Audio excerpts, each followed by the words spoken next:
தெரியலைங்களே. எல்லாம் மேலே போயிட்டாங்க, கோயிலுக்கு கிடா வெட்ட போயிருக்காங்க. சரி அப்படியே வீடியோ எடுக்கலான்னு வீடியோ எடுத்துருக்கோம். நீங்கள் இந்த ஊருங்களா?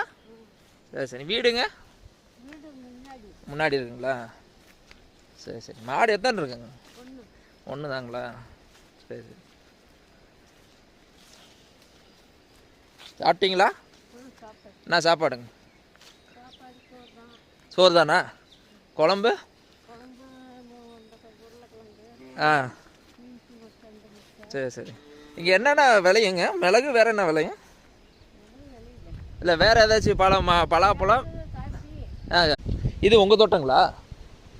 இந்த வரப்போ அங்கே இருந்து ஆ கடைசி லாஸ்ட் வந்து இப்போ நம்ம வந்தோம்ல. ஆமாங்க, அது வரைக்கும் இருக்கு. பாருங்க, அது ஓடிட்டே இருக்குங்களா? அதை வந்து இது பண்ணி செல்லில் போட்டோம்னா உலகத்தில் எல்லா பக்கம் போய் எல்லோரும்